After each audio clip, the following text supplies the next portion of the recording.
जितने हमारे साथी हैं, सभी भाइयों बहनों, मुझे लगता है आज केवल दिल्ली नहीं, पूरे देश के लिए एक तरह से इतिहास बन रहा है। अभी तक हमारे देश में शिक्षा और स्वास्थ्य में एक लाइन बटी हुई थी। अगर जिसके पास पैसा है उसको ऐसी शिक्षा मिलेगी, ऐसी हेल्थ फैसिलिटीज मिलेगी। जिसके पास पैसा नहीं है उसको ऐसी शिक्षा मिलेगी, ऐसी हेल्थ फैसिलिटीज मिलेगी। पिछले साल 2 साल से आप लोग देख रहे हैं कि शिक्षा के क्षेत्र में एक तरह से क्रांतिकारी काम हुआ है दिल्ली के अंदर, और इस बार उसका आउटपुट भी देखने को मिला कि 12वीं के जो नतीजे थे सरकारी स्कूलों के प्राइवेट से 10% ज्यादा नतीजे आए थे कि पिछले 2 साल के। उसी तरह से दिल्ली के सरकारी अस्पतालों में स्वास्थ्य सेवाओं में भी पिछले 2 साल के अंदर क्रांतिकारी परिवर्तन, बहुत बड़ा परिवर्तन हो रहा है जिसके बारे में बहुत सारे लोगों को पता नहीं था। ये सरकार शिक्षा और स्वास्थ्य को बहुत तवज्जो देती है। ये इसी बात से पता चलता है, जैसे अभी वित्त मंत्री मनीष सिसोदिया जी ने बताया कि पिछले 3 बजट में 25% बजट शिक्षा के ऊपर और 14% बजट स्वास्थ्य सेवाओं के ऊपर खर्च किया गया है। तो नियत है, हम चाहते हैं कि सबको अच्छी शिक्षा मिले, चाहे वो गरीब हो चाहे अमीर हो। हम चाहते हैं कि सबको अच्छी स्वास्थ्य सेवाएं मिले, चाहे वो गरीब हो चाहे अमीर हो। और उसी दिशा के अंदर पिछले 2 साल से स्वास्थ्य सेवाओं में भी, सरकारी अस्पतालों में भी सेवाओं को सुधारने की दिशा में बहुत सारे कदम उठाए जा रहे हैं। उसी दिशा में आज इस स्कीम का ऐलान किया गया है। पिछले 1 साल के अंदर 3 बड़ी बड़ी बातों का ऐलान किया गया। सबसे पहला ऐलान किया गया कि अब दिल्ली के किसी भी सरकारी अस्पताल में कोई भी अगर इलाज कराने जाएगा, डॉक्टर जो भी दवाई लिखेगा वो सारी दवाइयां उसको उस अस्पताल से फ्री में मिलेगी। पहले ऐसा नहीं होता। ये बहुत बड़ी बात है और ये केवल ऐलान नहीं किया गया, हम सब लोग उसको मॉनिटर कर रहे हैं। हर 15 दिन के अंदर मेरे पास रिपोर्ट आती है।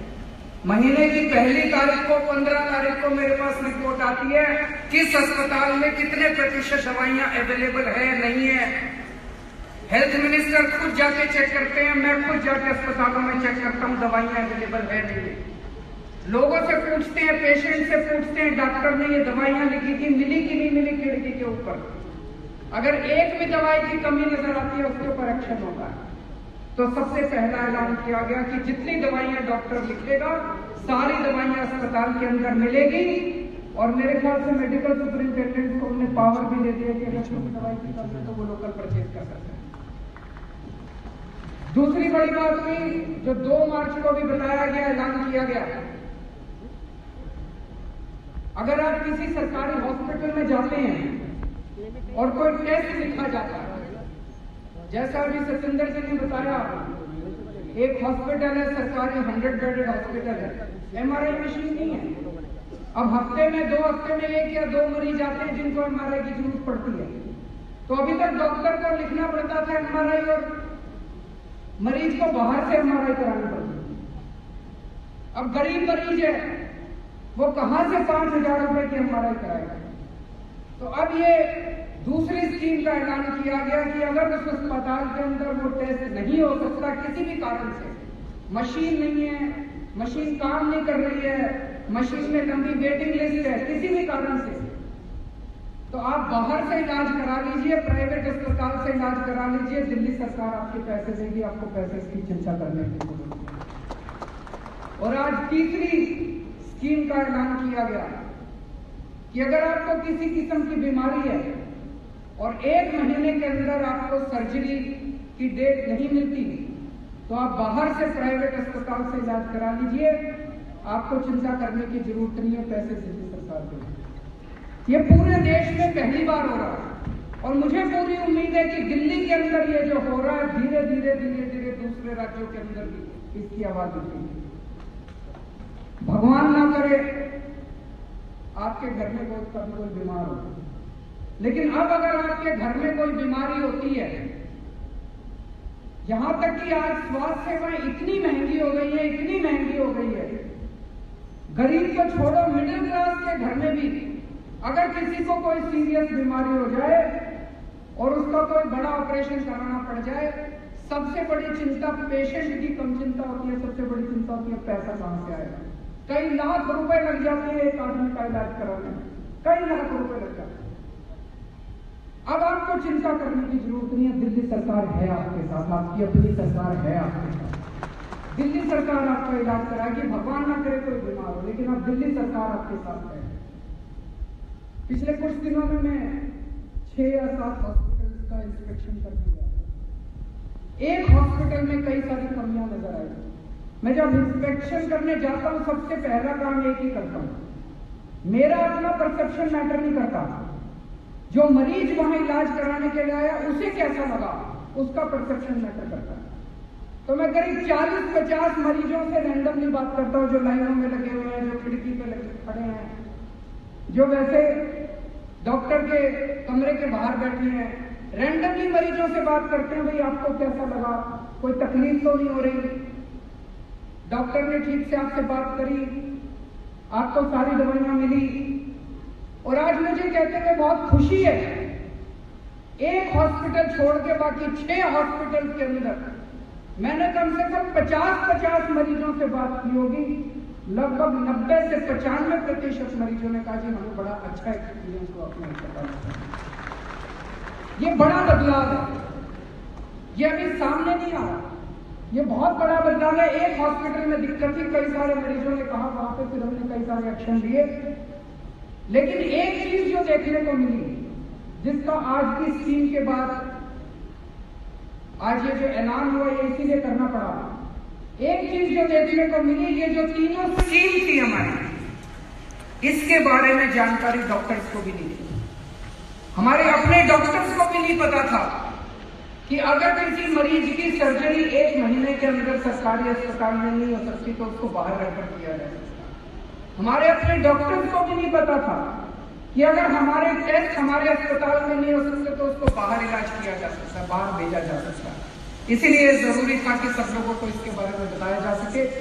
तो जैसा अभी सतेंद्र जी ने भी कहा कि अब अगर कोई ऐसा मरीज आए जिसका आप तुरंत टेस्ट नहीं कर सकते, तुरंत उसकी सर्जरी नहीं कर सकते, तो आप उसको जरूर बाहर रेफर कीजिए। कुछ लोग इसकी निंदा कर रहे थे, कुछ लोग कह रहे थे जी जितना पैसा आप प्राइवेट अस्पतालों में मरीजों का इलाज कराने के लिए खर्च करेंगे, उतना पैसा अगर आप सरकारी अस्पतालों को दे दो। फिर से मैं वही बात कह रहा हूं जो अभी मनीष सिसोदिया जी ने कही, सरकारी अस्पताल जितना पैसा मांगेंगे पैसे की कमी नहीं होने देंगे। आप पैसा मांगिए, प्रोजेक्ट लेके आइए, 24 घंटे के अंदर आपके प्रोजेक्ट पूरे करेंगे। लेकिन जैसा उन्होंने कहा कि आप 200 बेड का हॉस्पिटल बनाना चाहते हो, उस अस्पताल को बनने में 3 साल लगेंगे।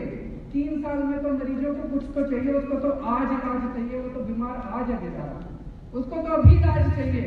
तो ये टेम्पररी फेज के अंदर हम जो करने जा रहे हैं, हमारा ये मकसद है कि आने वाले समय के अंदर दिल्ली के अंदर सरकारी क्षेत्र में स्वास्थ्य सेवाएं इतनी बड़ी कर दी जाए कि 1 महीने के बाद कोई सर्जरी की डेट ही ना मिले, सारी की सारी डेट्स 1 महीने के अंदर मिले। ऐसा समय आना चाहिए कि कोई भी टेस्ट बाहर कहने की जरूरत ही ना पड़े, सारे टेस्ट हमारे सरकारी अस्पतालों के अंदर होने चाहिए। लेकिन जब तक ऐसा नहीं होता तब तक हमें ये सब करने की जरूरत है। और जैसा मनीष जी ने कहा, हम पूरी तरह से फिलॉसफी पे आम आदमी पार्टी यकीन करती है। किसी भी राष्ट्र का निर्माण सरकारें नहीं करती, किसी भी राष्ट्र का निर्माण वहां के नागरिक करते हैं, वहां की जनता करती है, वहां के लोग निर्माण करते हैं। अगर हमारे लोग पढ़ लिख गए और अगर हमारे लोग स्वस्थ हो गए तो यही लोग हमारे देश को कहीं का कहीं ले जाएंगे। तो सबसे ज्यादा पैसा अभी तक हम देखते थे सरकारें बहुत बड़े बड़े प्रोजेक्ट्स के ऊपर पैसा खर्च करती है, वो पुलों के ऊपर, सड़कों के ऊपर, इसके ऊपर, उसके ऊपर होना चाहिए वो। लेकिन सबसे ज्यादा पैसा आज आम आदमी पार्टी की सरकार शिक्षा और स्वास्थ्य के ऊपर खर्च कर रही है, लोगों को तैयार करने के लिए, इंसान को तैयार करने के लिए, नागरिकों को तैयार करने के लिए खर्च कर रही है। और मुझे पूरा यकीन है ये हमारा इन्वेस्टमेंट है और हमारी जनता, ये 2 करोड़ लोग दिल्ली के आने वाले समय में दिल्ली को और देश को कहीं ले जाएंगे। आज यहाँ जितने डॉक्टर्स और नर्सेज और स्वास्थ्य विभाग के जितने कर्मचारी इकट्ठे हुए हैं, मैं आप लोगों को सैल्यूट करना चाहता हूँ। आप बहुत बड़ा काम कर रहे हैं, बहुत बड़ा काम कर रहे हैं। हॉस्पिटल में मैं गया, बाहर खड़े होकर किसी भी हॉस्पिटल के कर्मचारी को, डॉक्टर को बददुआ देना बड़ा आसान है, लेकिन उसकी पोजीशन में बैठ के उस स्ट्रेस से गुजरना बड़ा मुश्किल है। आप किसी डॉक्टर के, सरकारी अस्पताल में किसी डॉक्टर के कमरे के अंदर घुस के देखिए, भरा पड़ा रहता उसका कमरा, इतने लोग होते हैं। उस स्ट्रेस के अंदर अपने आप को शांत रखे रखना बड़ा मुश्किल कदम है। आप लोगों में से बहुत सारे लोग, बहुत सारे डॉक्टर्स ऐसे हैं जो अंतर्राष्ट्रीय ख्याति प्राप्त करते हैं। आज बाय चॉइस आप लोग यहाँ पे हैं। अगर आप चाहते तो किसी भी प्राइवेट हॉस्पिटल के अंदर आपको करोड़ों रुपए की तनख्वाह मिल सकती थी। मैं बहुत सारे ऐसे डॉक्टर्स को जानता हूं जो करोड़ों रुपए की नौकरी छोड़ के केवल और केवल सरकारी अस्पतालों में इसलिए काम कर रहे हैं क्योंकि उनके अंदर सेवा भाव है और क्योंकि वो चाहते हैं कि वो गरीबों की सेवा कर सके। आप लोगों को हम सैल्यूट करते हैं और मैं फिर से वो दोहराना चाहता हूं कि किसी भी चीज की आप लोगों को कमी नहीं होने देंगे। आप लोगों को कभी भी आपके कोई अच्छे सुझाव हो, कभी भी कोई आपके पास अच्छे आइडियाज हो, आप सीधे मुझसे आके संपर्क कर सकते हैं, मुझे बता सकते हैं। हम आपके आइडियाज के ऊपर जरूर इंप्लीमेंट करेंगे और हम सब लोग मिलके private hospitals, government hospitals, private lab, government lab और दिल्ली के 2 करोड़ लोग मिलके दिल्ली के स्वास्थ्य सेवाओं को, शिक्षा के क्षेत्र को पूरे देश में मॉडल के रूप में स्थापित करेंगे। बहुत बहुत शुक्रिया।